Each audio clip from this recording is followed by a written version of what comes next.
जय Hind friends. So guys, आज हम बात करेंगे दिल्ली शराब घोटाले के बारे में।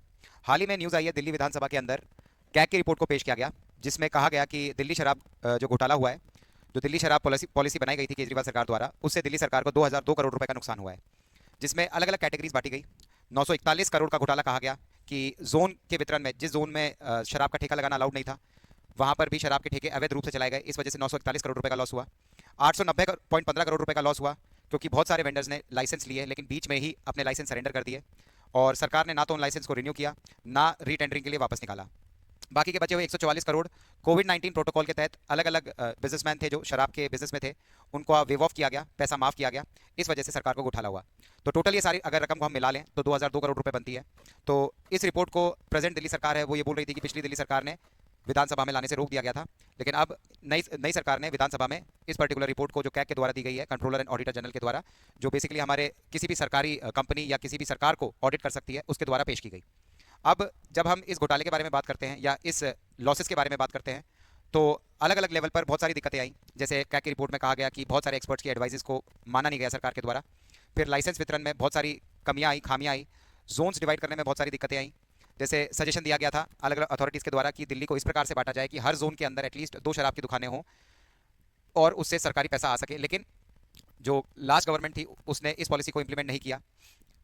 फिर ये कहा गया कि 2021 की एक्साइज पॉलिसी है वो इस प्रकार से लाई गई कि उसके अंदर जोनल जो ठेकाज होते हैं उनके क्राइटेरिया को फुलफिल नहीं किया गया। फिर प्राइसिंग के लेवल पर बहुत सारी गड़बड़ी आई। जैसे pricing Indian made foreign liquor की जो प्राइसिंग होती है वो जो बनाता है उसके द्वारा फिक्स की जाती है। तो इसमें सरकार ने पूरी छूट दे दी और उन्होंने बढ़ चढ़कर अपने मनपसंद दामों पर शराब को बेचा। इससे सरकार को बहुत लॉस हुआ। तो जो IMFL है, इसका जो सरकारी घाटा हो जाता है वो बढ़कर काफ़ी ज़्यादा हो जाता है। ये एक्चुअली एक डिस्क्रिशनरी पावर है जो दी जाती है इंपोर्टर्स को, मैन्युफैक्चरर्स को, जो बना रहे हैं उनको, कि वो अपने हिसाब से प्राइसिंग से रिलेटेड सारी चीज़ें फिक्स कर सकें। रही बात रीटेंडरिंग की, रीटेंडरिंग प्रोसेस को भी सही तरीके से मॉनिटर नहीं किया गया, जिसकी वजह से तथाकथित 890.15 करोड़ रुपए का नुकसान सरकार को झेलना पड़ा। फिर 941 करोड़ का जो नुकसान हुआ था उसमें लाइसेंस बांटे ही नहीं गए। लोग शराब की ठेके चला रहे थे बिना लाइसेंस के, तो वो जो लाइसेंस से सरकार कमाती उस राशि का भी सरकार को नुकसान हुआ। इस तरीके से करके अलग अलग प्लेटफॉर्म पर या अलग अलग लेवल पर इस पॉलिसी में बहुत सारी दिक्कतें पाई गई। हालांकि इस पॉलिसी को बाद में सरकार वापस ले लेती है, और इसके बाद जो ex chief minister of Delhi है Arvind Kejriwal, Manish Sisodia ex deputy chief minister of Delhi, उनसे CBI के द्वारा पूछताछ भी करी जाती है, केस भी डाला जाता है, जिसमें घोटाले का अनुमान लगाया जाता है। फिलहाल अभी दोनों जो एक्स CM और डिप्टी CM है ये अभी बेल पर बाहर है।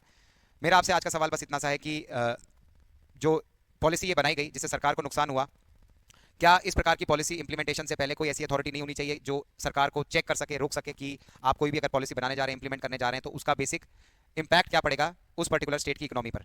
जैसे हमारे देश में संस्थान है EIA, एनवायरमेंट इम्पैक्ट असेसमेंट। कोई भी बड़ा अगर प्रोजेक्ट आता है तो उससे पहले एनवायरमेंट की पूरी जांच करी जाती है। तो क्या इस प्रकार से और क्षेत्रों में पॉलिसीज की जांच होनी चाहिए या नहीं होनी चाहिए?